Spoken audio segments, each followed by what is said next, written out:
Process है, एक activity है, एक काम है।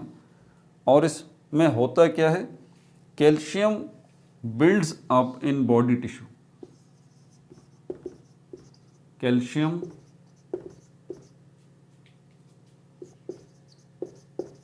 Builds up in body tissues. जो आपके बॉडी के टिश्यूज़ हैं इनके अंदर कैल्शियम जो है वो बिल्डअप होती है, एक जगह जमा होना शुरू होती है। तो ये जो प्रोसेस है, the process in which the deposition of calcium takes place. Deposition का मतलब होता है डिपॉजिट, डिपॉजिट कराते हैं ना, पैसे बैंक में जमा कराते हैं, तो डिपॉजिट का मतलब जमा करना, डिपॉजिट, अमानत रखवाना, ये मतलब भी होता है इसका। ठीक है, तो इसी से वर्ड बना है डिपोजिशन। और deposition of calcium at a place in body tissues is called calcification. तो कार्टिलेज के अंदर जो है वो कैल्सिफिकेशन का प्रोसेस नहीं होता, इसमें ऐसा कैल्शियम की डिपोजिशन का प्रोसेस नहीं होता, बोन्स में होता है।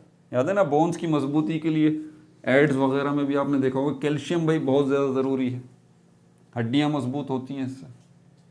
ठीक है भाई, कैल्सिफिकेशन का प्रोसेस नहीं होता। लोकेशन, इस टॉपिक को भी ज़रा देख लें। लोकेशन, कहाँ कहाँ ये पाई जाती है, कार्टिलेज जो है आपकी बॉडी में कहाँ कहाँ ये पाई जाती है। एंड्स ऑफ बोन्स या जॉइंट्स, एंड्स ऑफ बोन्स,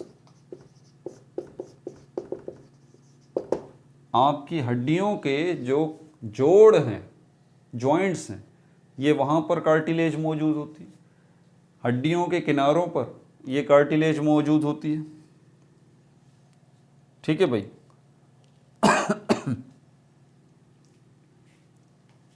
और ये इसकी लोकेशन हो गई ख़ास तौर पे। और क्या है इसमें, इसमें ब्लड वेसल्स नहीं होती, खून की नालियाँ नहीं होती, ब्लड वेसल्स, किसी भी किस्म की ब्लड वेसल्स जो हैं वो नो, कोई ब्लड वेसल्स नहीं होती। आर्टरीज, वेंस, कैपिलरीज आपकी कार्टिलेज में नहीं होती। मतलब कार्टिलेज को अगर कट लग जाए तो इसमें आपको ब्लड निकलता हुआ नज़र नहीं आएगा। लेकिन बोन जो है आपकी, बोन्स जो हड्डियां हैं, उनके अंदर जो है वो ब्लड वेसल्स होती हैं, उनमें खून मौजूद होता है। ठीक है भाई, मार्कर चेंज कर लें। अच्छा, और क्या बात है, ये तफसीलात सारी की सारी हो गई। अब चलते हैं बोन्स की तरफ। मिटा दो इसको।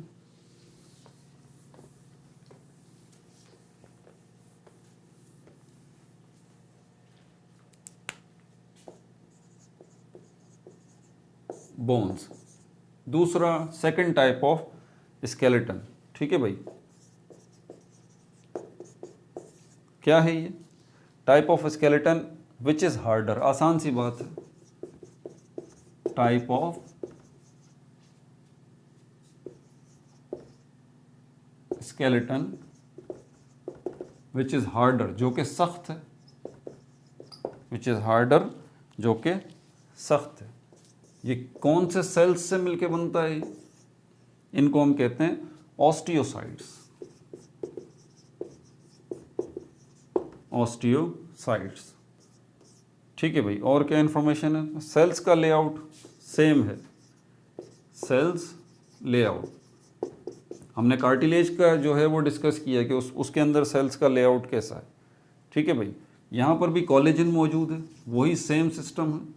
कोलेजन ने जो है वो मैट्रिक्स बनाया हुआ है, कोलेजन ने जो है वो मैट्रिक्स बनाया हुआ है। ये जो प्रोटीन है उन्होंने मैट्रिक्स बनाया हुआ, और उसके अंदर जो है वो ये ऑस्टियोसाइट्स, ये जो सेल्स हैं जो कि बोन्स बनाने वाले हैं, ये मौजूद हैं। चौथा पॉइंट इसके अंदर क्या है? इसकी स्टेट, इसकी हालत कैसी है भाई? हार्डर है, सख्त है ये।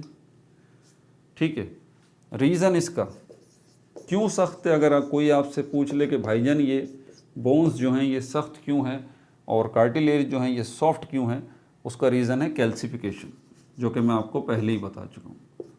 ये कैल्शियम जो है ये सख्ती लेके आता है। ठीक है, तो कार्टिलेज में कैल्शियम मौजूद ही नहीं है, इसलिए कार्टिलेज सॉफ्ट है।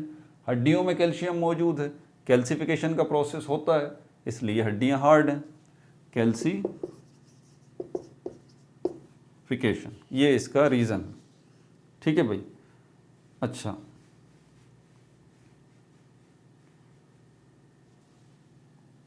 फंक्शन क्या है इसका? Support the organ consist of an outer shell of compact bone. ये तो पता ही है आपको, इसमें इसको जो छोड़ दें, ब्लड वेसल्स, इसको देखते हैं।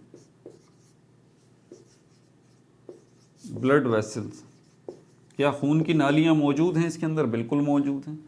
ठीक है भाई, पेनिट्रेट हुई हैं, penetrate into bones, penetrate into bones, specially spongy bone, specially spongy bone. Spongy bone कौन सी होती है ये बताता हूँ आपको। पेनिट्रेट वर्ड का मतलब बता दूँ।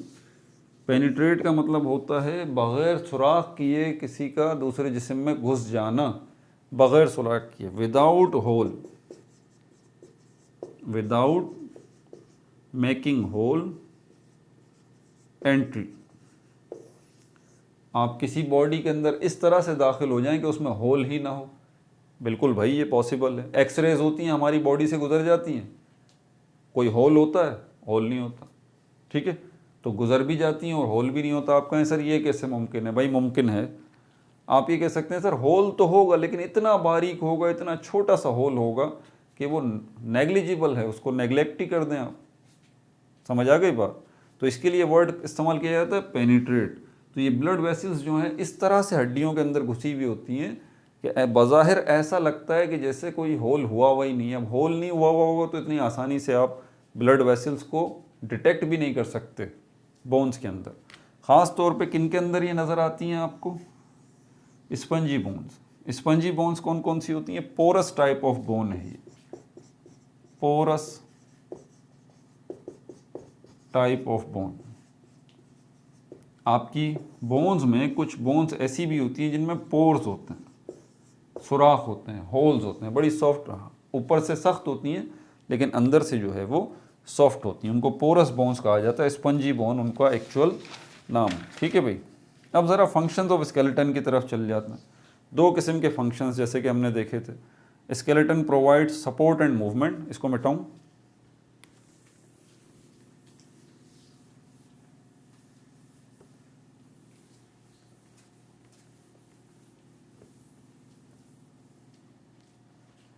फंक्शंस तीसरा हमारा मेजर टॉपिक। इसके बाद फाइनली इंशाल्लाह हम देखेंगे कि हड्डी का फ्रैक्चर और वो जुड़ता कैसे। Functions of skeleton, functions of skeleton. दो किस्म के फंक्शंस जो है वो मैंने यहाँ लिखे थे। पहला function skeleton, skeleton provide support and movement, skeleton provide support and movement. एक तो ये हेडिंग थी और दूसरी हेडिंग इसी के अंदर थी, वो थी skeletal system is a dynamic system. देख रहे होंगे आपको, जिनके बच्चों के पास बुक है ना, वो तो देख रहे होंगे कि इसके नीचे ही दूसरी हेडिंग है, skeletal system is a dynamic system. Dynamic word का मतलब मैं पहले ही बता चुका हूँ, वर्ड अपोजिट है। स्टैटिक का मतलब है हालत सुकून में होना, रेस्ट पोजीशन में किसी बॉडी का होना, और डायनामिक का मतलब होता है हालत हरकत में होना। तो पहली चीज़ skeleton provide support and movement, इसके हवाले से डिस्कस करेंगे।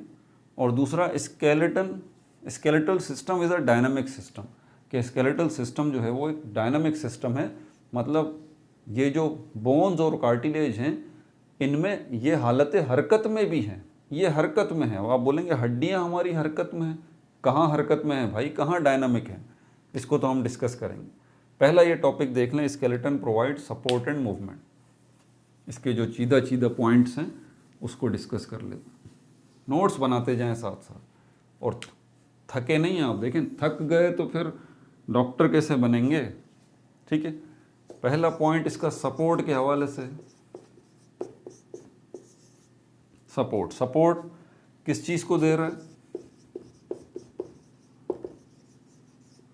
Specially hind limbs and pelvic गिर्डल, specially इनमें से ख़ास तौर पे अगर हम स्केलेटन की बात करें ना, तो स्केलेटन तो देखें, अब ज़रा अंदर से इसको देखें। इसमें हमारे पास हाइंड लिम्स की बात हो रही है, हाइंड लिम्स। एक तो इसने इसका नाम लिया है, दूसरा इसने पेल्विक गिर्डल का बताया है, पेल्विक गिर्डल। नेट तो यकीनन चल रहा होगा, आप गूगल कर लें, आपको नज़र आ जाएगा। ये जो आपकी रीढ़ की हड्डी आ रही है ना नीचे, ये जहाँ पर ख़त्म होती है, तो ये जो बैकबोन, ये जो आपकी नीचे टांगों वाली हड्डियाँ आती हैं, ये वाली, ये टांगों वाली हड्डियाँ आ गई। इसी के साथ ये इस तरह की कोई बड़ी सी हड्डी होती है, इस तरह की है, ये आपकी बैकबोन आ गई है, ये स्कल, खोपड़ी आ गई, और इसके साथ ये नीचे थाइज आ गई, रान की हड्डियाँ। इसके साथ ये जो पोर्शन होता है, ये वाला, ये कहलाता है, इसको पेल्विक गिर्डल कहते हैं, पेल्विक गिर्डल। इसकी बात हो रही है यहाँ पे, पेल्विक गिर्डल, ठीक है। और लिम्स का मतलब होता है टांगे, लिम्स मतलब लेग्स। कौन सी लेग्स हैं? उसने बोला है हाइंड, हाइंड लिम्ब, मतलब नीचे वाली, नीचे वाली, यानी कि आपकी, आसान लफ्ज़ों में आपकी टांगें। और अगर आपसे कहा जाए फोर लिम्स, फोर लिम्स, ये क्या है? ये आपके हैंड्स, ये आपके हाथ। फोर लिम्स आपके हाथ हो गए और हाइंड लिम्स आपकी टांगे हो गई। तो टांगों की उसने इसकी बात की है, एक तो ये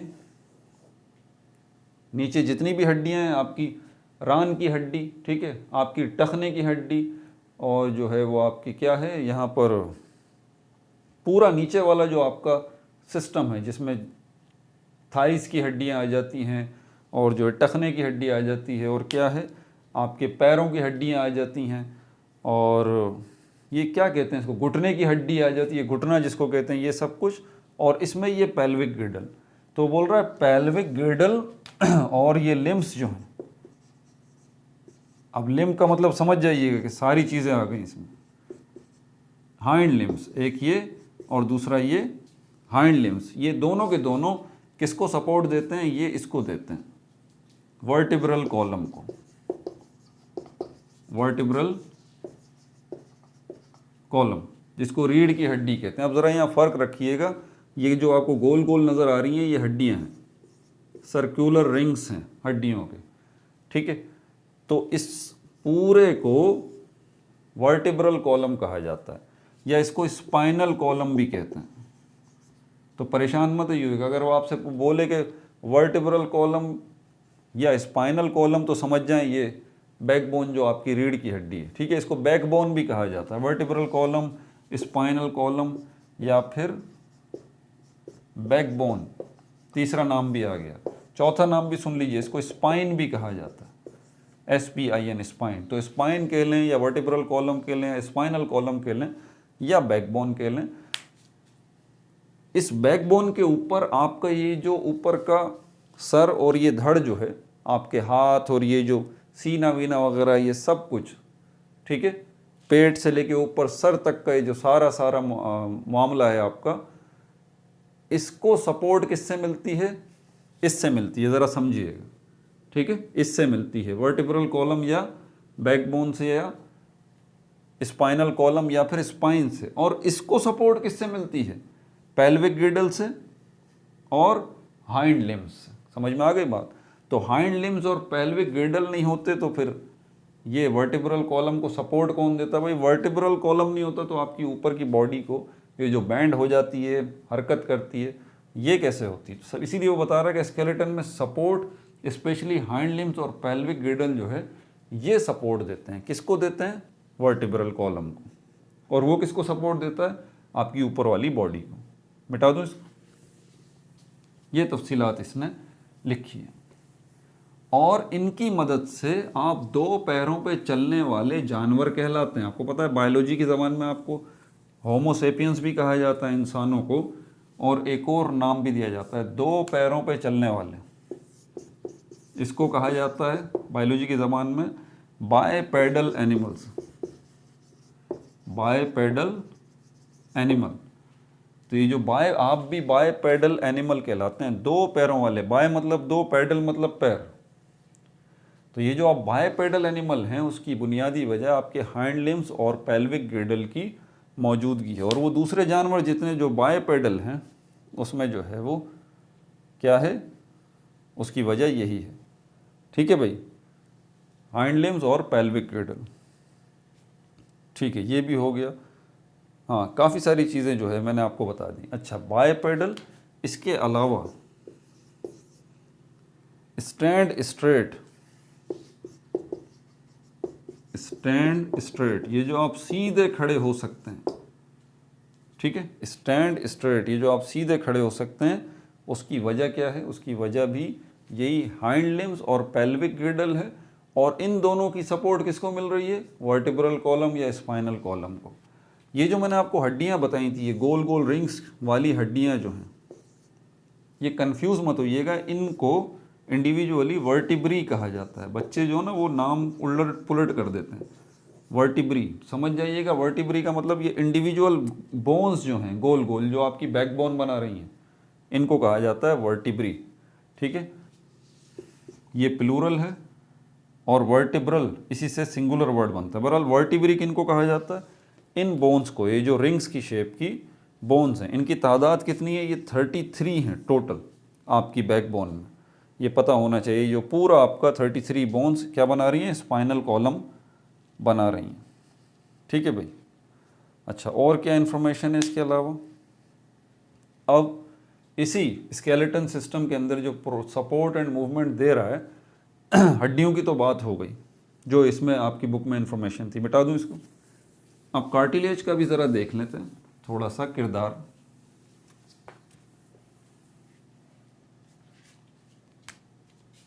बोन्स की बात हो गई, अब ज़रा कार्टिलेज को भी देख लें, वो क्या कर रहा है। कार्टिलेज, नोज एंड पिन्ना, आपको पता है ये जो आपके कान का, ये जो बाहर वाला जिसको आप कान कहते हैं ना, ये आपके कान का ये सिर्फ एक हिस्सा है जिसको पिन्ना कहा जाता है। तो नोज एंड पिन्ना,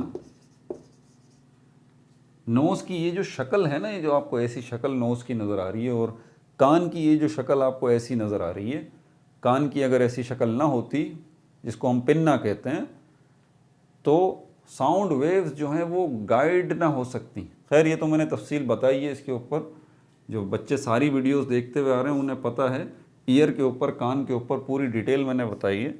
तो नोज़ और पिन्ना, ये जो आपका कान है, ठीक है भाई, help nose and ear to make their proper shape. Cartilage अगर इनमें ना होती, नोज में और पिन्ना में, तो प्रॉपर शेप ना बनती, प्रॉपर शेप इनकी नोज की और आपके ईयर की, कान की ना बनती। ठीक है भाई। इसके अलावा ये और कहाँ होती हैं कार्टिलेज? लैरिंक्स, आपके हलक में। ठीक है, ये आपको पता है ना, ये लैरिंक्स कहलाता है आपके रेस्पिरेटरी सिस्टम का। ये जो दूसरा पार्ट है लैरिंक्स, पहला पार्ट बक्कल कैविटी है, दूसरा लैरिंक्स जो हलक कहलाता है, यहाँ पर भी ये कार्टिलेज मौजूद है। ट्रैकिया, ट्रैकिया ये जो विंड पाइप कहलाता है, ठीक है, जिसको उर्दू में सांस की नाली कहा जाता है, और बायोलॉजी की ज़बान में इसको ट्रैकिया कहा जाता है। ये लंबी सी यहाँ से यहाँ तक, जिसके साथ ये यूं बनी हुई, जिसके साथ ये क्या है, ये लंग्स जो हैं अटैच हुए हैं, तो ये ट्रैकिया कहलाती है। ये हलक हो गया यहाँ पर, और ये ट्रैकिया, ये आप छू भी सकते हैं इसको। तो ये ट्रैकिया जो है, ये भी किससे मिलके बनी होती है? कार्टिलेजिस से ही मिलके बनी होती है। ब्रोंकाई, ये भी जो है वो कार्टिलेजिस से ही मिलके बनी होती हैं। ब्रोंकाई कितनी होती हैं? 2 होती हैं। ब्रोंकाई कितनी होती हैं? 2। ये यहाँ पर ट्रैकिया जहाँ ख़त्म होता है, ये 2 हिस्सों में डिवाइड हो जाता है ट्रैकिया, लंग्स के अंदर जाके। तो ये जो 2 हिस्से हैं इंडिविजुअली, इनको ब्रोंकाई कहा जाता है। और ये भी किससे मिलके बने होते हैं? ये भी जो है वो कार्टिलेज से ही मिलके बने होते हैं। ठीक है भाई। इसके अलावा तीसरी जो है नी जॉइंट्स, नी जॉइंट्स आपके घुटनों के जो जोड़ हैं, ये जो आपके घुटने हैं ना, नी इनको कहा जाता है, इनकी जो जोड़ हैं यहाँ पर ये मौजूद है। और यहाँ पर ये कार्टिलेज क्या बनाती हैं, टफ पैड्स बनाती हैं, मजबूत से पैड, जैसे क्रिकेट के पैड देखे हैं ना आपने, इसी तरह के टफ पैड्स होते हैं। ये टफ पैड्स जो हैं वो बहुत ज़्यादा ज़रूरी है, क्योंकि बहुत ज़्यादा हैवी लोड इन आपकी टांगों को उठाना होता है, ठीक है। तो इसीलिए ये टफ पैड्स जो कार्टिलेज के बने हुए होते हैं, अगर ये दो हड्डियों के दरमियान ये टफ पैड ना हो तो आपकी दोनों हड्डियां एक दूसरे से टकरा कर ये टूट जाएंगी। पता है आपको, आपकी टांग की ये जो दो हड्डियां हैं ये इतना जो लोड उठा लेती हैं, तो भाई ये दो सख्त टांगों की हड्डियों को सख्त होना ज़रूरी है, ये सख्त होंगी तो लोड उठाएंगी ना। अब इनको भी तो आपस में ये एक दूसरे को भी तो नुकसान पहुंचा सकती हैं हड्डियां, इसीलिए इनके घुटनों के जोड़ में ये टफ पैड्स जो कि बने हुए होते हैं कार्टिलेज के, ये यहाँ पर मौजूद होते हैं, ठीक है। इसके अलावा, इसको मिटा दूँ, इसके अलावा इनका एक काम और भी होता है, ये शॉक को एब्जॉर्ब कर लेती हैं। टफ पैड्स जो होते हैं ये, एक तो ये प्रोटेक्शन का काम करते हैं कि फ्रिक्शन वगैरह रगड़ ना हो दोनों हड्डियों में, इसको ये टफ पैड जो कार्टिलेज के बने होते हैं ये कवर कर रहे होते हैं। दूसरा, शॉक वेव्स को जो है ये एब्जॉर्ब कर रहे होते हैं, शॉक वेव्स। शॉक वेव्स का आसान सा मतलब ये है जर्क या झटका लगना। शदीद किस्म की जो साउंड वेव्स होती हैं ना, आपको पता है कि वो भी साउंड वेव्स जो हैं वो आपकी बॉडी को वाइब्रेट करती हैं, हिला देती हैं। तो इस किस्म का शदीद दबाव जो है वो आपके पैरों पे भी पड़ सकता है। समझ में आ रही है बात? तो वो शॉक वेव्स को भी जो है ये एब्जॉर्ब कर लेते हैं ये टफ पैड्स, ठीक है भाई। अच्छा, उसके बाद चौथे नंबर पे, अभी यहाँ जगह कम रह गई,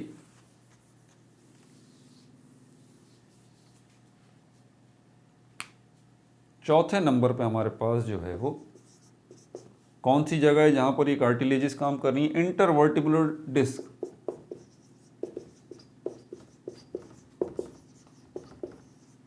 इंटरवर्टिब्रल डिस्क कहलाती हैं। ये कहाँ पर है? ये जो आपकी मैंने अभी बताया ये रिंग्स हैं, बैकबोन है ना, ये जिनको वर्टिब्री मैंने कहा है इंडिविजुअली, ये वर्टिब्री कहलाती हैं। भाई इनके दरमियान भी तो कोई चीज़ ऐसी चाहिए, ये भी तो एक दूसरे को नुकसान पहुंचा सकती हैं।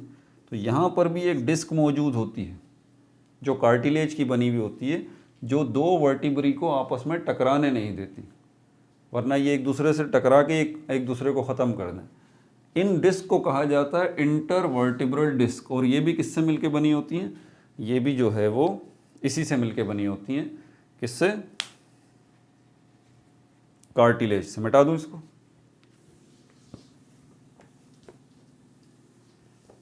दूसरे फंक्शंस की तरफ चलते हैं।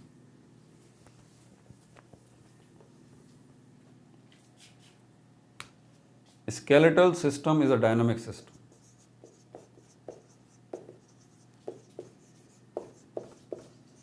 Skeletal system is a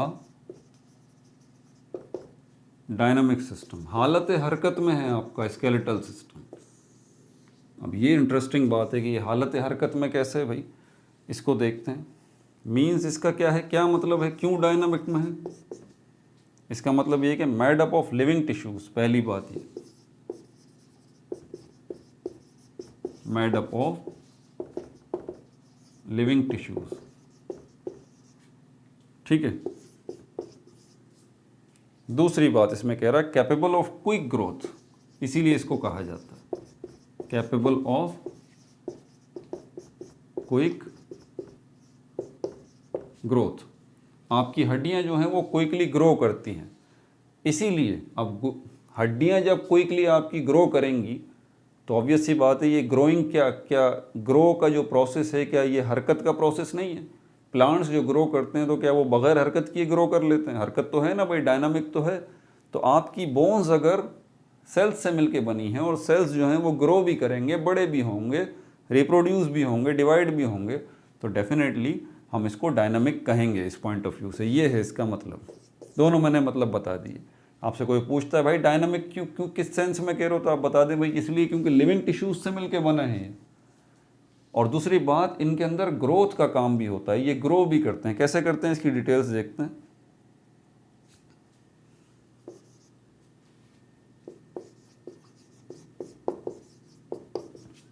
adapt to, adapt का मतलब होता है अपने आप को ढाल लेना, ठीक है। एडेप्ट टू स्ट्रेस, शदीद जो दबाव है इसको बर्दाश्त करने की इनके अंदर क्वालिटी होती है, ठीक है भाई। इसके अलावा रिपेयर खुद कर सकते हैं ये अपने आप को, हड्डियाँ अपने आप को रिपेयर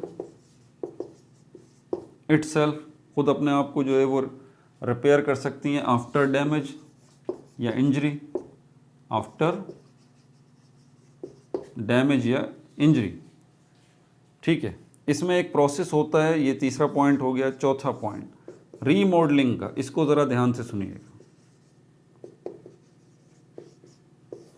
रीमॉडलिंग क्या है? एक प्रोसेस है।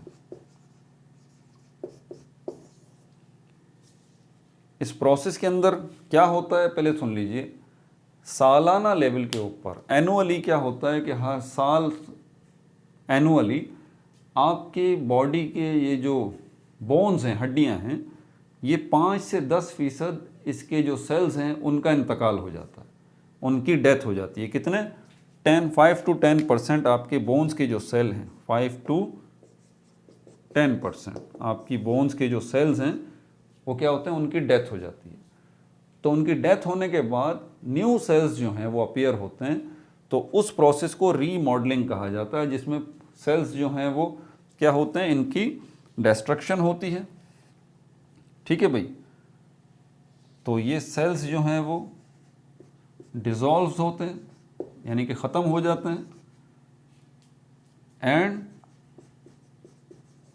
रिप्लेस, और उसकी जगह पर नए सेल्स जो हैं वो आ जाते हैं आपकी बोन्स में। इस प्रोसेस को, जिसमें सेल्स, पुराने सेल्स डिसॉल्व हो रहे हैं और नए सेल्स जो हैं वो रिप्लेस हो रहे हैं, इस प्रोसेस को रीमॉडलिंग कहा जाता है, ठीक है भाई। आगे क्या है और ज़रा देखते हैं इसके अंदर। मिटा दूं इसको।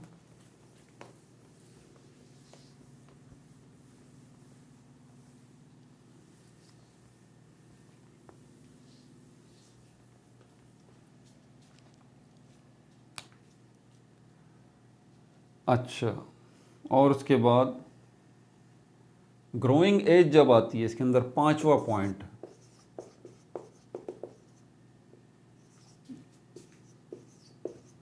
ग्रोइंग एज, यानी कि बढ़ती उम्र के अंदर आप जो है इस डायनामिक प्रोसेस को जो है वो फील कर ले। छोटे बच्चे बड़े हो रहे होते हैं ना, तो छोटे बच्चे जब बड़े हो रहे हैं तो उनकी बॉडी बड़ी हो रही है, तो भाई उनका स्केलेटन भी तो बड़ा हो रहा है, मतलब उनकी बोन्स भी तो बड़ी हो रही हैं।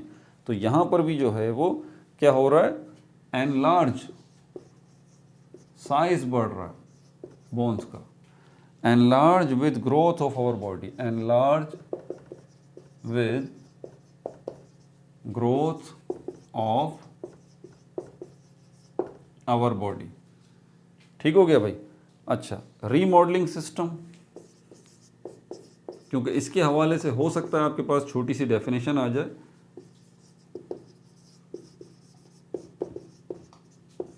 रीमॉडलिंग सिस्टम क्या करता है? ये remodelling system allows a skeleton, allows a skeleton, इसकी मदद से, रीमॉडलिंग सिस्टम की मदद से एक स्केलेटन जो है वो अलाउ करता है, इजाज़त देता है, कुछ काम करने के काबिल हो जाता है। To alter the shape and size of skeleton, ये बड़ा अहम नुक्ता है, ज़रा इसको देखिएगा। To alter the shape and size of skeleton, इस रीमॉडलिंग प्रोसेस की मदद से, जिसमें बोन्स के सेल्स जो हैं वो डिसॉल्व हो रहे हैं और उनकी जगह नए सेल्स जो हैं वो आ रहे हैं, इस रीमॉडलिंग प्रोसेस की मदद से क्या होता है कि आपका स्केलेटन इस काबिल हो जाता है। अलाउस का मतलब इस काबिल हो जाना, किस काबिल हो जाना? कि अल्टर हो जाए, अल्ट्रेशन हो जाए, उसके अंदर तब्दीली हो जाए। किस चीज़ में तब्दीली हो जाए? आपके स्केलेटन की शेप में तब्दीली हो जाए और साइज में तब्दीली हो जाए ऑफ द स्केलेटन। स्केलेटन से बेहतर ये कि अगर मैं यहाँ पे बोन कह देता हूँ, आसान सा मतलब, अब इसको ज़रा समझिएगा। आपकी बॉडी की कुछ बोन्स जो हैं उनका बहुत ज़्यादा काम होता है। जैसे कि आप अपने पैर के पंजों को ले लीजिए, टो जो है, ये जो हड्डियां हैं ये दूसरी हड्डियों के मुकाबले में क्या होंगी, इनकी शेप भी अलग होगी और इनका साइज़ भी अलग होगा। समझ आ गई बात। यहाँ पर रीमॉडलिंग का सिस्टम जो है अगर नहीं होगा तो क्या होगा, जब बच्चा पैदा होता है तो उसके बाद इसके पैर जो है वो नाजुक होते हैं ना, लेकिन क्योंकि जब वो चलना शुरू होता है उसके ऊपर वज़न पड़ता है तो ये जो आपका रीमॉडलिंग सिस्टम है इस चीज़ को समझ जाता है कि बाबा ये जो पैर के हड्डियां हैं इनको दूसरों से मजबूत करना पड़ेगा, इनकी शेप भी अलग बनानी पड़ेगी और इनका साइज़ भी इनको थिक करना पड़ेगा, क्योंकि इसका काम ज़रा दूसरी हड्डियों के मुकाबले में हैवी है। ये रीमॉडलिंग सिस्टम आपका विजुअलाइज करता है, समझ लेता है। और इसको आसान करूं तो आपकी बॉडी की वो हड्डियां जो कि जिनके ऊपर प्रेशर बहुत ज़्यादा होता है, काम बहुत ज़्यादा होता है, हैवी लोडेड टास्क हैं उनके, नेचुरली वो हैवी लोडेड टास्क परफॉर्म कर करके वो क्या होती हैं, वो खुद ब खुद उनकी शेप और उनके साइज़ में तब्दीली आ जाती है, वो हड्डियाँ मोटी हो जाती हैं क्योंकि उनका काम इस नौइयत का होता है। इसकी मिसाल मैं आपको मार्शल आर्ट से देता हूँ, कराटे से। उसमें क्या होता है कि वो जब ये अपने हथेली का इस्तेमाल करते हैं, देखें यहाँ भी एक हड्डी है, ये एक हड्डी है, इससे वो ब्लॉकिंग का, जो मार्शल आर्ट मूवीज़ मुझे पसंद हैं मैं देखता हूँ, तो वो इससे ब्लॉक करते हैं, इस हाथ से या इस हाथ से ब्लॉक करते हैं, इस हड्डी से। तो वो इसी हड्डी को इतना यूज़ करते हैं क्योंकि नॉर्मली इस हड्डी का इतना काम तो नहीं है, लेकिन इस हड्डी को वो इतना यूज़ करते हैं कि ये खुद ब खुद जो है वो इस रीमॉडलिंग सिस्टम के तहत ये जो है वो थिक होना शुरू हो जाती है, ये मोटी होना शुरू हो जाती है, क्योंकि काम वो इसका बहुत ज़्यादा लेते हैं अपनी एक्सरसाइजेस के दौरान। समझ में आ रही है बात। बड़ी अच्छी मिसाल जो है वो आगे। तो दूसरी बॉडी के पैरों की हड्डियां तो वो तो नेचुरली उनके ऊपर लोड है, इसके ऊपर तो नहीं है ना, लेकिन इसको वो मजबूत बना लेते हैं। क्यों? क्योंकि नेचुरली रीमॉडलिंग सिस्टम इसका काम ही है। ठीक है भाई। और क्या है इसके अंदर कोई ख़ास बात? देखता हूँ, अभी तो मैं खुद भी थक गया काफ़ी जो है ना। आखिरी टॉपिक जो है अब types of cells of bones, इसको देख के हम ये वीडियो जो है वो ख़त्म करते हैं। अब इसके बाद जो तीसरा टॉपिक है हमारा जिसमें हम देख रहे थे वो कौन सा था? Model of bone healing occurs during 6 weeks. ये भाई इंशाल्लाह अगली वीडियो में देखेंगे हम। अभी तो हम इसको ज़रा तीसरे टॉपिक को ख़त्म करें।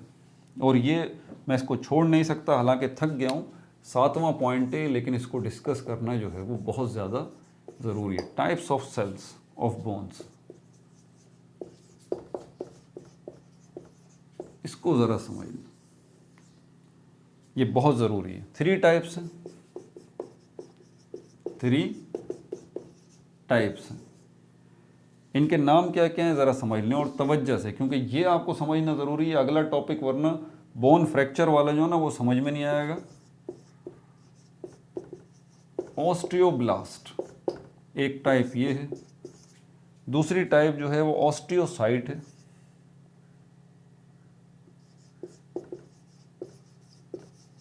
ऑस्टियोसाइट है। और तीसरी किस्म के सेल्स जो हैं जो कि आपकी बोन्स को बनाने वाले हैं वो ऑस्टियोक्लास्ट, ऑस्टियोक्लास्ट। समझ में आ गई बात। ये 3 किस्म के सेल्स हैं जो कि आपकी बोन्स को बनाने वाले हैं। इसमें सबसे पहले ऑस्टियोब्लास्ट, इनका क्या काम है? बोन्स फॉर्मिंग सेल्स कहलाते हैं। बोन्स फॉर्मिंग सेल, ये वो सेल हैं जो कि आपकी हड्डियों को बनाने वाले हैं। दूसरी टाइप ऑस्टियोसाइट,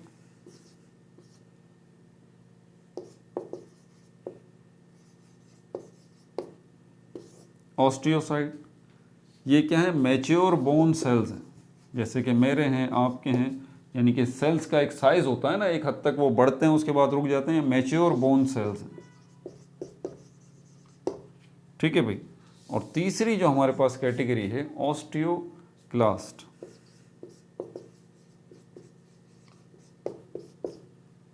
ऑस्टियोक्लास्ट ये क्या है? ये हमारे पास बोन डिसॉल्विंग सेल्स हैं, बोन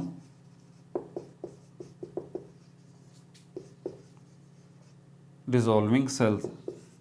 मैंने कहा था ना कि सालाना जो है वो आपकी बॉडी 5 से 10% आपकी बॉडी के बोन्स के सेल्स जो हैं वो क्या होते हैं, वो डिज़ोल्व होते हैं।